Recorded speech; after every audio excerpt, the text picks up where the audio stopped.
جی السلام علیکم، میں ہوں عابد راہی اور آپ دیکھ رہے اسلامک کہانی ہمارے یوٹیوب اور فیس بک چینل۔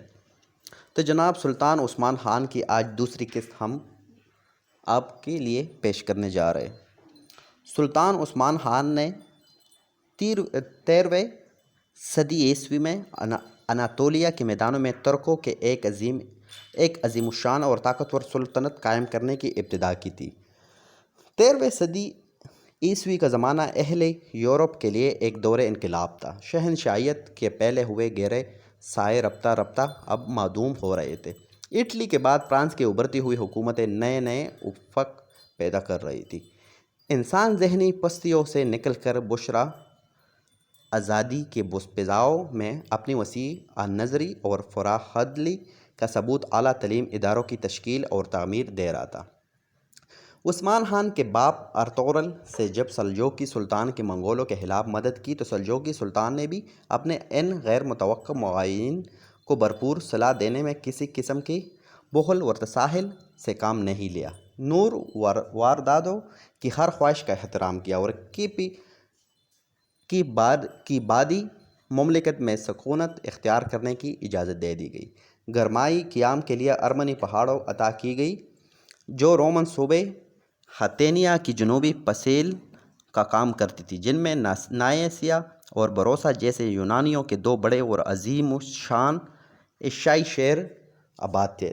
موسم گرما میں وہ اپنے گلے جنوبی دامن کو سے سکاریا کی وادیوں میں لے آتے تھے، جہاں سرفوت، جس کی یونانی تسبین کہتے تھے، صدر مقام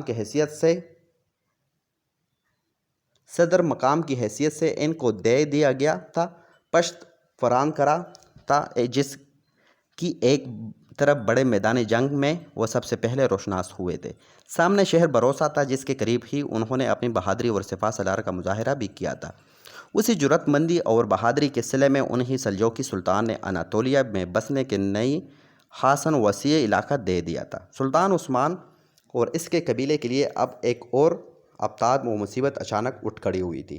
عثمان خان کے علاقے کی ایک طرف رومنوں کا صوبہ ہتینیا تھا، جو کہ عسکری قوت کے لحاظ سے بہت نمایاں تھا۔ اس کے شمال مغرب میں ایشیائی کوچک کا ایک قدیم علاقہ تھا، جو درہ دانیال اور بحر اسود کے درمیان واقع تھا۔ یہ علاقہ زیادہ تر پہاڑی علاقہ تھا اور جنگل سے ڈھکا ہوا تھا۔ ہتینیا کے دو بڑے شہر تھے، ایک کا نام نائسیا اور دوسرے کا نام بروسا تھا۔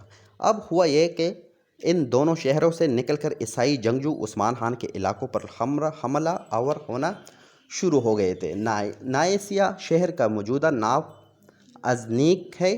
اب عثمان کو اپنے علاقے میں رہتے ہوئے دو بڑے طاقتوں کا سامنا کرنا تھا، یعنی ایک طرف طاقتور عیسائیوں کے رومن سلطنت تھی، جس نے سلطان عثمان کے ساتھ ٹکرانا شروع کر دیا تھا، اور مشرق سے ہنوار منگول نکل کر اس پر حملہ آور ہوتے ہوئے اس کے علاقوں کو ہتھیانے کے چکر میں لگے گئے تھے۔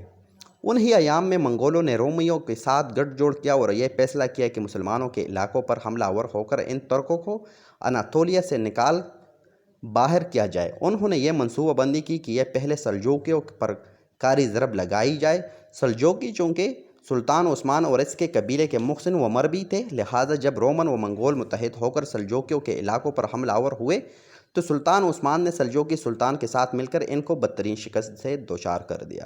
اپنے قدم جمانے کے بعد اب ان عثمانی ترکوں نے اپنے علاقوں کو وسعت دینے شروع کر دی تھی۔ ہتینیا کے عیسائی صوبے اور مسلمان ترکوں کے درمیان ان کا شہر عسکری اس کی حد فاصل تھا، اور یہاں سے مسلمان ترک قسطینیہ کی سلطنت کے خلاف اپنی کارروائیوں کی ابتدا کر چکے تھے۔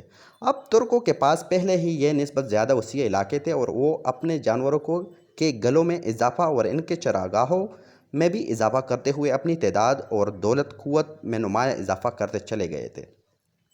اس طرح وہ اپنے خود مختار نا اختیار کے مالک ہونے کا تصور بڑی تیزی کے ساتھ بڑھاتے چلے گئے۔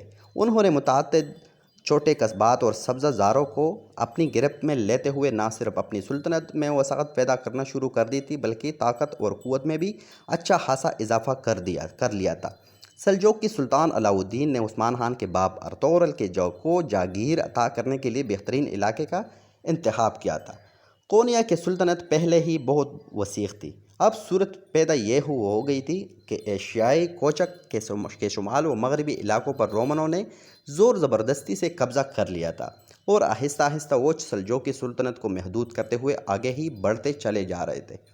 وہ دوسری طرف مغربی اور شمالی علاقے منگولوں کے دست برد سے دور کر دیے تھے، اور وہ دم بدم آگے بڑھ رہے تھے۔ اس طرح سلطنت کونیا گویا دو پارٹوں کے درمیان پس رہی تھی، اور محدود ہوتے ہوئے ایک ریاست کی شکل میں تبدیل ہو گئی تھی، جس کے بہت جلد پناہ ہونے کے امکان واضح تھے۔ ارطغرل کا بہادر گروہ اور اس کے بہادر سرداروں کو دیکھ کر ہی سلجوقی سلطان نے انہیں ایسا موقع پر جاگیر دی تھی جو کہ عین رومن سلطنت کی سرحد پر واقع تھی۔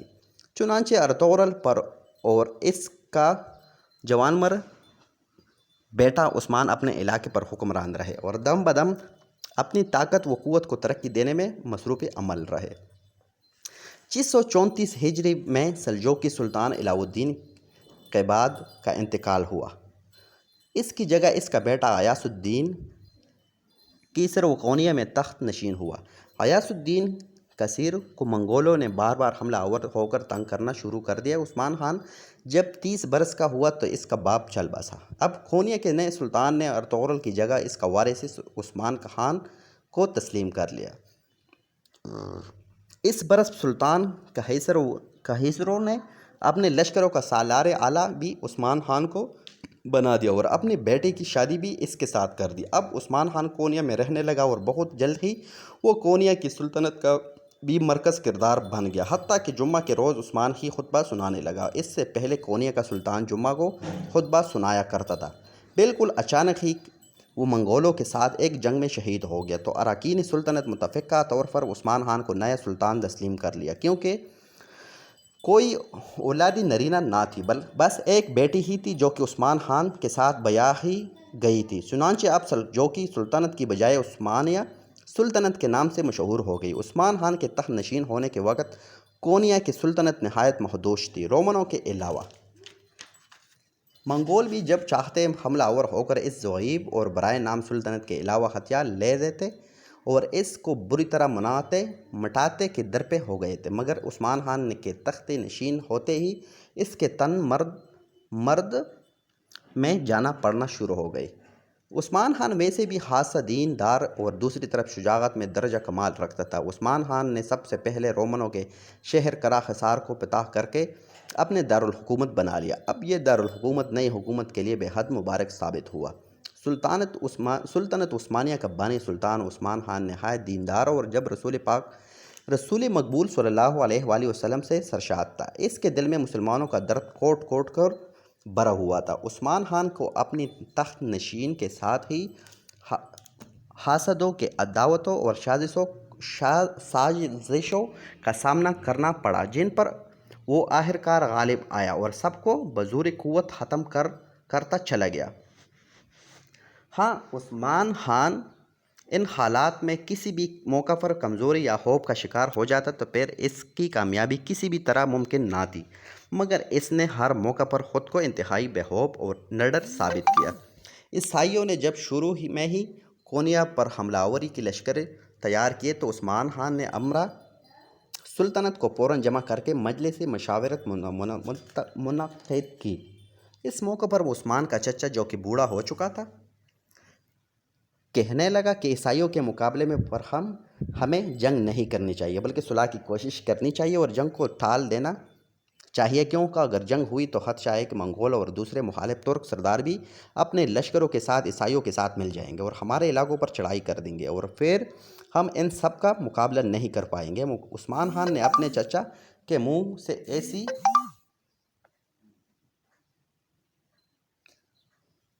دوسرے مخالف ترک سردار بھی اپنے لشکروں کے ساتھ عیسائیوں کے ساتھ مل جائیں گے اور ہمارے علاقوں پر چڑھائی کر دیں گے، اور پھر ہم ان سب کا مقابلہ نہیں کر پائیں گے۔ عثمان خان نے اپنے چچا کے منہ سے ایسی بزدلی کی بات سن کر فوراً اس کو تیر مار کر ہلاک کر دیا۔ چنانچہ کسی دوسرے سردار کو جرأت نہ ہوئی کہ اس کی رائے سے اختلاف کرتا۔ اب عثمان خان نے عیسائیوں کے ساتھ جنگ کی اور عیسائیوں کو بدترین شکست سے دوچار کرتے ہوئے اس کی شہر قرا حصار پر قبضہ کر لیا، پر اس نے کرا حصار کو ہی اپنا دارالحکومت قرار دے دیا۔ رومنوں پر کاری ضرب لگانے کے بعد اب وہ منگولوں کی طرف متوجہ ہوا۔ اس وقت ہلاکو خان مر چکا تھا اور اس کا بیٹا ابا کا خان اس کا جانشین بن چکا تھا۔ منگولوں کی یہ حکومت ہلاکو خان کے لقب ایل خان کے مناسبت سے ایل خانی کہلاتی تھی۔ اباقا خان کے دور میں عیسائیت کو پھیلاؤ حاصل ہوا۔ ہلاکو خان کے بیٹے اباقا خان نے مسلمانوں کے خلاف تباہی اور بربادی کا کھیل کھیلنا شروع کر دیا تھا۔ اصل میں اباقا خان کی ماں عیسائی عورت تھی، اس طرح اس کا اپنا رجحان بھی عیسائیت کی طرف تھا، بلکہ کہا جاتا ہے کہ اس نے عیسائی مذہب قبول کر لیا تھا۔ منگولوں کی اب عیسائیت کی طرف داری ڈکی چھپی بات نہیں تھی، مگر ایسے میں مصر کے بادشاہ الملک الظاہر نے عیسائیت کو کمزور کرنے کے لیے منگولوں کو زبردست شکست دی اور شام سے نکل کر باہر کیا اور یوں منگولوں کی حکومت کو شام میں ختم کر دیا۔ اباقا خان کے مرنے کے بعد اس کا بھائی تقودار نیا حکمران بنا، مگر اس نے اسلام قبول کر لیا۔ تاریخ میں اسے احمد تقودار کے نام سے جانا جاتا تھا۔ منگول احمد سے خفا تو تھے ہی، چنانچہ اب ایک اور منگول شہزادے ارغو نے احمد کے خلاف شورش پیدا کرنے کی کوشش کی، مگر احمد نے کامیابی سے اس کو ختم کر ڈالا اور ارغو کو قید خانے میں ڈال دیا گیا۔ بدقسمتی سے ایک شخص بوقا نامی، جو کہ عراق کا باشندہ تھا، اس نے نگرانوں سے مل کر ارغو کو قید خانے میں سے نکالا اور احمد کے خلاف ایک زبردست لشکر تیار کر کے احمد کو گرفتار کر کے شہید کر دیا گیا۔ ارغو نے تخت نشین ہونے کے بعد مسلمانوں کے خلاف وہ کام کرنا شروع کر دیے جو اباقا نے کیے تھے۔ سلطان عثمان خان جو عیسائیوں اور منگولوں دونوں کے خلاف برسر پیکار تھے، وہ اپنے بیٹے اور خان کے ساتھ انہیں برابر شکستیں دے رہا تھا، مگر جب غازان خان منگولوں کا حکمران بنا تو عثمان خان کو قدر سکون نصیب ہوا، کیونکہ غازان خان نے تخت نشین ہوتے ہی اپنے مسلمان ہونے کا اعلان کر دیا تھا اور اپنے آبائی خاقان کے تسلط سے بالکل آزاد ہو گیا۔ منگولوں سے اطمینان حاصل کرنے کے بعد اب سلطان خان نے ایک ایک کر کے علاقے فتح کرنا شروع کیا اور یک کے بعد دیگر عیسائی حکومت کے سرحدی قلعوں کو تسخیر کرتا چلا گیا، یہاں تک کہ اس کی طاقت اینی شہر تک پہنچ گیا اور اب وہ عیسائیت کے دو بڑے شہروں ناسیا اور بروسا سے تھوڑی سی فاصلے پر تھا، مگر اینی شہر سلطان عثمان کے قبضے میں آ جانے کا نتیجہ یہ نکلا کہ اس نے اب بہتر جنگی حکمت عملی پر غور کرنا شروع کر دیا۔ 1299 میں بلیک جیک کے مقام پر ایک شادی کی تقریب منعقد کی گئی، جس میں مدعو کر کے عثمان خان کو گرفتار کرنے اور اس کی قوت کو ختم کرنے کا پروگرام بنایا گیا تھا۔ دراصل بلیک جیک کا حکمران تیکپور خان تھا۔ وہ بظاہر خود کو عثمان خان کو اپنا دوست خیال کرتا تھا، مگر در پردہ اس کے قتل کا خواہاں تھا۔ چنانچہ اس نے اپنی بیٹی کی شادی کی تقریب میں اس لیے عثمان خان کو مدعو کیا کہ اس کو گرفتار کر لیا جائے، مگر عثمان خان کو ایک ہمدرد مزاحل نے اس کی سازش سے مطلع کر دیا۔ اس سازش نے مطلع ہونے کے بعد شادی میں شرکت کے بہانے عثمان خان کے قبیلے کی 50 عورتیں قلعے میں داخل ہو گئی، جہاں شادی کی تیاریاں ہو رہی تھیں، جبکہ قلعے کے محافظ سپہ سالار اور معزز مہمان شادی کی تقریبات میں مشغول تھے، اور ان عورتوں کے لباس میں دراصل عثمان کے نامور سالار اور سردار تھے۔ انہوں نے عورتوں اور والا لباس اتار کر بڑی تیزی کے ساتھ قلعے کے محافظوں کے ساتھ ساتھ اس دلہن کو بھی اپنے قبضے میں لے لیا گیا۔